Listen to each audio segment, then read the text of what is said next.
नमस्कार दोस्तों, मैं राम प्रसाद वर्मा, ज्ञानदायिनी क्लासेस ऑनलाइन। तो हम इस समय UP BEd entrance exam Hindi के बारे में पढ़ रहे हैं, जिसमें हमने अभी तक 2 भाग को देखा और आज हम उसके आगे देखेंगे। हमने पहले भाग में देखा था वर्ण क्या है, भाषा क्या है, साथ ही साथ हमने देखा था स्वर क्या है, व्यंजन क्या है, इसका वर्गीकरण कितने भाग में किया गया है। अर्थात हमने बहुत सारी जानकारियाँ प्राप्त किया था।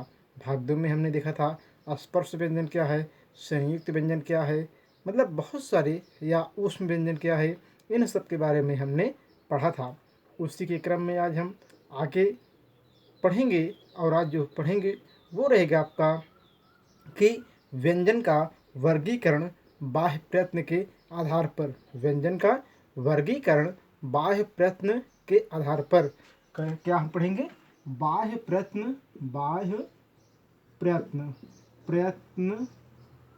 प्रयत्न के आधार पर कि बाह्य प्रयत्न के आधार पर जो व्यंजन होते हैं उनको कितने भागों में बांटा गया है। तो देखिए, बाह्य प्रयत्न के आधार पर व्यंजन को पुनः 2 भागों में बांटा गया है। कितने? 2 भागों में बांटा गया है। पहला है आपका प्राण अथवा वायु के आधार पर प्राण अथवा वायु के आधार पर हमने इस चीज़ को देखा। और इसका जो दूसरा वर्गीकरण है वह है झंकार अथवा किसके आधार पर? घोष के आधार पर। तो आप एक बात ध्यान देना, आधार पर। तो देखिए, बाह्य प्रयत्न के आधार पर व्यंजन को 2 भागों में वर्गीकृत किया गया है, बांटा गया है। पहला है प्राण अथवा वायु के आधार पर, दूसरा है झंकार अथवा घोष के आधार पर। आइए हम देखते हैं कि प्राण के आधार पर व्यंजन को पुनः 2 भागों में बांटा गया है। प्राण के अथवा वायु के आधार पर व्यंजन को पुनः 2 भागों में बांटा गया है। तो आइए हम देखते हैं कि वो व्यंजन के 2 भाग कौन कौन से हैं। तो पहला है आपका, ये जो 2 भाग में बांटा गया है, पहला है आपका अल्प प्राण, दूसरा है महाप्राण। तो देखिए, प्राण या वायु के आधार पर व्यंजन को 2 भागों में बांटा गया है। पहला है अल्प प्राण, दूसरा है महाप्राण। अब आप कहेंगे अल्प प्राण क्या है और महाप्राण क्या है? तो आप देखिए, अल्प प्राण वे व्यंजन होते हैं जिनको बोलते समय कम वायु की आवश्यकता होती है। अल्प प्राण वे व्यंजन होते हैं जिनको बोलते समय हमें कम हवा, कम वायु की आवश्यकता होती है, उसे हम क्या कहेंगे? अल्प प्राण कहेंगे। दूसरा है महाप्राण। क्या है? महाप्राण वे व्यंजन होते हैं जिनको बोलते समय, महाप्राण वे व्यंजन होते हैं जिनको बोलते समय क्या होता है? हमें अधिक मात्रा में या अधिक वायु की आवश्यकता होती है। एक बात ध्यान देना कि का से लेकर पा वर्ग तक की, का से लेकर, देखिए, का से लेकर पा वर्ग तक, का से लेकर पा वर्ग तक के जो व्यंजन आएंगे उसमें पहला, तीसरा और पांचवा, पहला व्यंजन, तीसरा व्यंजन और पांचवा व्यंजन क्या होगा? अल्प प्राण होगा। पहला व्यंजन, तीसरा व्यंजन, पांचवा व्यंजन अल्प प्राण होगा। बाकी दूसरा व्यंजन और चौथा व्यंजन महाप्राण होगा। तो फिर से इस बात को समझिए कि का वर्ग से लेकर पा वर्ग तक में जो पहला व्यंजन, तीसरा व्यंजन, पांचवा व्यंजन होगा वो अल्प प्राण होगा, और जो चौथा और दूसरा व्यंजन होगा वो महाप्राण होगा। तो आइए हम इसको हम बढ़िया से समझते हैं। तो इसी क्रम में हम देखेंगे पहले का वर्ग को। तो हम बात करेंगे का वर्ग में कि अल्प प्राण कौन है। तो का, गा और अंगा ये क्या है, ये अल्प प्राण के उदाहरण हैं अथवा अल्प प्राण होंगे। उसी प्रकार खा और घा ये महाप्राण होंगे। क्या होंगे, खा और घा महाप्राण होंगे। अगला हम देखते हैं चा वर्ग में। तो चा और यहाँ पे क्या होगा, जा और उसके बाद यहाँ पे इया। अब यहाँ पे ये क्या हो गए, ये अल्प प्राण हो गए। उसी प्रकार देखिए यहाँ पर होगा छा, उसके बाद झा। क्या होगा, छा और झा महाप्राण होंगे। अगला हम बात करते हैं टा वर्ग की। टा यहाँ पे होगा डा और यहाँ पे होगा ड़ा।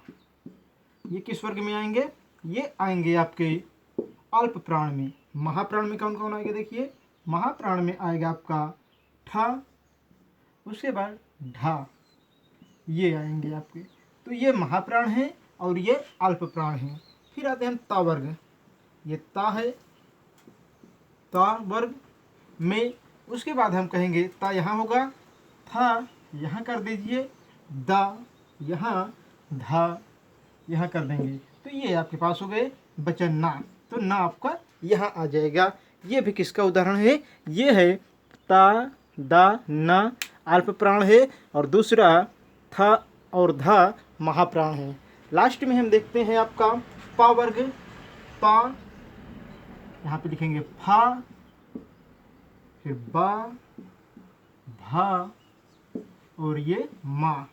तो एक बात ध्यान देंगे आप कि वर्ग का किसी भी मतलब का से लेके का वर्ग से लेकर पा वर्ग की बात हम कर रहे हैं। उसमें पहला, तीसरा, पांचवा जो व्यंजन होगा वो अल्प प्राण होगा। दूसरा और चौथा व्यंजन क्या होगा, महाप्राण होगा। तो हमने अल्प प्राण और महाप्राण के बारे में देखा। बहुत बार प्रश्न आता है कि इनमें से कौन अल्प प्राण है, इनमें से कौन महाप्राण है। अब आगे देखिए इसी क्रम में अल्प प्राण के अंतर्गत अंतस्थ व्यंजन और 11 स्वर भी आते हैं। तो देखिए अंतस्थ व्यंजन क्या है, अंतस्थ व्यंजन में आएगा आपका या, रा, ला, वा। ये क्या है आपके अंतःस्थ व्यंजन है। और उसके बाद हम बात करेंगे 11 स्वर की। तो स्वर में कौन है, आ, ई, उ और उसके बाद होगा री, ए, आए, ओ, औ। ये कितने हो गए, 11 हो गए। देखिए 1 2 3 4 5 6 7 8 9 10 11। तो ये आपके क्या हो गए, 11 आपके स्वर हो गए। और यहाँ पे अंतःस्थ व्यंजन कितने हो गए, ये हो गए आपके 4। तो यहाँ पे हमने देखा इनको किस वर्ग में रखा गया है, इनको रखा गया है आपका अल्प प्राण में रखा गया है। अब हम बात करेंगे, सॉरी अभी कुछ व्यंजन आपको नहीं दिखाई दे रहे थे, ये आपको दिखाई देने लगे। और ऊष्म व्यंजन, ऊष्म व्यंजन कौन है, यहाँ पे शा, यहाँ पे हम कहेंगे देखिए ऊष्म व्यंजन में आएगा आपका सा आएगा और सा आएगा, ये क्रम में आएंगे। तो ऊष्म व्यंजन के अंतर्गत आएगा आपका शा, शा, हा, शा, शा, शा, हा, ये 4 व्यंजन इसमें आएंगे। तो हमने देखा ये ऊष्म व्यंजन है, ये अंतःस्थ व्यंजन है और ये 11 स्वर हैं। तो ये इतने को कहाँ रखा गया है, अल्प प्राण में रखा गया है। बाकी ये क्या है आपके पास, ये आपकी जो ऊष्म व्यंजन है और इतने स्वर बचे हैं इनको महाप्राण में रखा गया है। तो हमने यहाँ तक देखा और अब हम देखेंगे कि इसका जो दूसरा वर्गीकरण है कैसे किया गया है। तो आइए हम देखते हैं इसका दूसरा वर्गीकरण घोष या झंकार के आधार पर। घोष या झंकार के आधार पर तो हम कहेंगे घोष, घोष या झंकार के आधार पर व्यंजन का वर्गीकरण। तो देखिए इसके आधार पर भी व्यंजन को दो भागों में वर्गीकृत किया गया है, दो भागों में बांटा गया है। अब पहला भाग कौन है इसका, देखिए पहला है आपका अघोष, घोष, अघोष, और दूसरा है आपका सघोष। क्या है, सघोष। तो पहला है अघोष, दूसरा है सघोष। आइए हम इसके पहले परिभाषा देखते हैं। तो परिभाषा क्या होगी, अघोष में आप कहोगे अघोष के अंतर्गत वे व्यंजन आते हैं, अघोष के अंतर्गत वे व्यंजन आते हैं जिनको बोलते समय कम ताकत लगानी पड़ती है, अथवा क्या होता है यहाँ पे, जिनको बोलते समय कम ताकत लगानी पड़ती है अथवा कम झनकार होती है, उसे हम क्या कहेंगे, अघोष व्यंजन कहेंगे। और दूसरा है आपका सघोष। सघोष का मतलब होता है वे व्यंजन जिनको बोलते समय अधिक ताकत लगानी पड़ती है और इसमें क्या होता है कि अधिक झनकार होती है, तो हम इन्हें क्या कहेंगे, इन्हें हम सघोष व्यंजन कहेंगे। एक बात ध्यान देना, किसी का मतलब ये है का वर्ग से पा वर्ग में, का वर्ग से पा वर्ग में जो पहला और दूसरा व्यंजन है वो क्या होता है, वो अघोष होता है, वो अघोष होता है। और तीसरा, चौथा और पांचवा जो व्यंजन है वो क्या होता है आपका व्यंजन, वो सघोष होता है, सघोष होता है। तो फिर से इस बात को समझ लीजिए, का वर्ग से लेकर पा वर्ग में जो पहला और दूसरा व्यंजन होता है वो अघोष होता है, ध्यान देना, वो अघोष होता है। और तीसरा व्यंजन, चौथा, पांचवा ये जो व्यंजन है ये सघोष होते हैं। तो आइए हम देख लेते हैं कौन व्यंजन सघोष है, कौन व्यंजन अघोष है।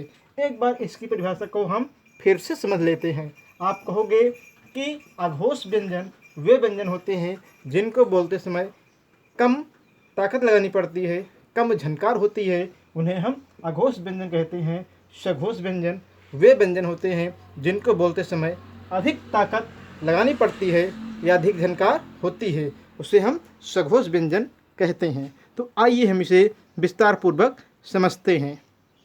देखिए हम पहले बात करेंगे का वर्ग की। तो का की हम बात करेंगे, सी, का, खा, ये किसके अंतर्गत आएंगे, ये आएंगे अघोष के अंतर्गत। गा, घा, अंगा, ये किस में आएगा, ये सघोष में आएंगी। उसी प्रकार देखिए चा, छा, जा, झा, इया, ये भी आप किस में आएंगे, चा और छ आएगा अघोष में, बाकी ये आएंगे सघोष में। उसके बाद टा, ठा, डा, ढा, ड़ा, ये आपके हो गए। अब उसके बाद ता, था, दा, धा, ना, फिर आता है पा, फा, बा, भा, मा। ये आपके पास जो व्यंजन का क्राइटेरिया था, वर्गीकरण था, उसको हमने यहाँ पे कर दिया। एक बार फिर देखिए, का और खा अघोष, गा, घा, अंगा सघोष। मतलब का वर्ग का पहला और दूसरा जो व्यंजन होता है वो क्या होगा, अघोष होगा। बाकी का वर्ग का ही जो तीसरा व्यंजन, चौथा व्यंजन और पांचवा होता है वो क्या होता है, सघोष होता है। तो हमने इस बात को समझा। अब हम देखेंगे कि 11 स्वर को, अंतस्थ व्यंजन को, ऊष्म व्यंजन को कहाँ पे रखा गया है। आइए हम समझते हैं उनको भी इसी क्रम में। जो आपके क्या हैं कि यहाँ पर रखे गए हैं ऊष्म व्यंजन। ऊष्म व्यंजन है तो ऊष्म व्यंजन में आपके आएंगे या, ऊष्म व्यंजन में सॉरी आएगा शा, खा, शा, ये किस में आएंगे, किसके अंदर यहाँ पे आएंगे, यहाँ पर आएंगे आपके अघोष में। बाकी जो आपके अंतस्थ व्यंजन हैं या, वा, र, ला, या ऐसे मान लीजिए आप या, र, ला, वा, ये व्यंजन कहाँ पे आएंगे। और साथ ही साथ है आपका हा, हा भी आपका इसमें आएगा। और ये आपका क्या हो जाएगा, ये आपका हो जाएगा सघोष व्यंजन। साथ ही साथ इसके अतिरिक्त 11 वर्ण, 11 क्या आएंगे आपके स्वर भी आएंगे, 11 स्वर भी आएंगे। तो एक बार फिर समझिए, आप कहेंगे ऊष्म व्यंजन में शा, श और स को क्या कहा गया, अघोष व्यंजन कहा गया। उसके बाद अंतस्थ व्यंजन को और एक ऊष्म व्यंजन हा को तथा 11 स्वर को सघोष व्यंजन में रखा गया। तो हमने देखा सघोष क्या है, अघोष क्या है। एक बार हम फिर समझ लेते हैं सघोष की परिभाषा। जिनको बोलते समय कम ताकत लगती है उन्हें हम क्या कहेंगे, उन्हें हम अघोष वर्ण कहेंगे या व्यंजन कहेंगे। जिनको बोलते समय अधिक ताकत लगती है उन्हें हम सघोष वर्ण या व्यंजन कहेंगे। अब हम पढ़ेंगे अमानक वर्ण। क्या पढ़ेंगे, अमानक वर्ण। क्योंकि ये यूपी बीएड में या अन्य प्रकार के, एक बात ध्यान देना, आज का वीडियो या अथवा ये वीडियो जो विद्यार्थी देख रहे हैं, जो भी भाई बहन देख रहे हैं, उनके बहुत काम का है। क्योंकि ये वीडियो ऐसा, मतलब इस बात को ध्यान में रखकर बनाया जा रहा है कि यदि आज आपने हिंदी पढ़ा इस वीडियो के माध्यम से, तो आप हर प्रकार के कंपटीशन पेपर में जिसमें भी हिंदी पूछी जाती है उसका एक भी प्रश्न आप छोड़कर नहीं आएंगे। हर चीज़ को ध्यान में रख के बनाया गया वीडियो आपको प्रस्तुत किया जा रहा है। तो देखिए अमानक वर्ण क्या होते हैं। तो अब हम पढ़ेंगे अमानक वर्ण। क्या पढ़ेंगे, अमानक वर्ण। देखिए नाम से पता लग रहा है अमानक, जिसका आज के समय में कोई मान नहीं है, कोई महत्व नहीं है, उसे हम क्या कहेंगे, अमानक वर्ण कहेंगे। तो आइए हम देखते हैं ऐसे कौन कौन से वर्ण हैं जिनका आज के समय में महत्व नहीं है। जैसे आपने पहले के समय में जो वाहन देखते थे, मारुति या कार जो भी देखते थे, उनके बनावट के स्वरूप में, उनके बनावटी क्रम में बहुत सारे अंतर होते थे। लेकिन आज वैज्ञानिकों ने उसमें बहुत सारे बदलाव कर दिए हैं। बदलाव के अतिरिक्त उसमें उसके आकार को इस रूप में कर दिए हैं देखने में आकर्षक लगे और उससे एकदम व्यवस्थित लगे। इसीलिए वो क्या है, आज के समय में जो यंत्र या जो भी वाहन बने हुए हैं मानक वाहन होंगे। उसी प्रकार पहले के समय में कुछ वर्ण ऐसे थे जिसमें कुछ त्रुटियां थी, तो उसे बाद में हटा दिया गया और हटाने के बाद उसी का नया रूप दिया गया जिसे मानक वर्ण कहते हैं। और अमानक हेडिंग है, इसका मतलब है वे वर्ण जो आज अमानक, मतलब पहले तो माने जाते थे लेकिन अब उसमें बदलाव करके तब स्वीकार करते हैं। आइए हम देखते हैं। जैसे लिखते हैं ला, तो पहले ला ऐसे लिखते थे। और बात करते हैं हम झा की, तो झा ऐसे लिखते थे। और भा को भी ऐसे लिखा जाता था। तो ये सब क्या हो गए, ये अमानक वर्ण का उदाहरण है। क्या है, अमानक वर्ण का उदाहरण है। तो हमने इस बात को देखा। और आज के समय में जो इसका मानक रूप है वो है आपका ला, उसके बाद झा और उसके बाद क्या है भा, ये इसका मानक रूप है। तो पेपर में प्रश्न ये आ सकता है अमानक वर्ण कौन है, तो इस प्रकार बना के आपको दे देगा। आपको बताना पड़ेगा कि ये अमानक वर्ण है और ये मानक वर्ण है। तो आज हमने इसमें यहाँ तक पढ़ा। अभी हम इसी वीडियो में देखेंगे संज्ञा क्या है, संज्ञा कितनी प्रकार की होती है और उसके हम प्रत्येक उदाहरण को विस्तार पूर्वक समझेंगे। तो आइए हम देखते हैं संज्ञा। क्या देखेंगे, हम संज्ञा को देखेंगे। क्योंकि यहाँ पे हमने पहला पाठ कंप्लीट कर लिया, लेकिन जो समय बचा है उसका उपयोग करते हुए हम दूसरे पाठ में परिचय करेंगे और इसे विस्तार पूर्वक अगले भाग में पढ़ेंगे। तो हम देखेंगे संज्ञा।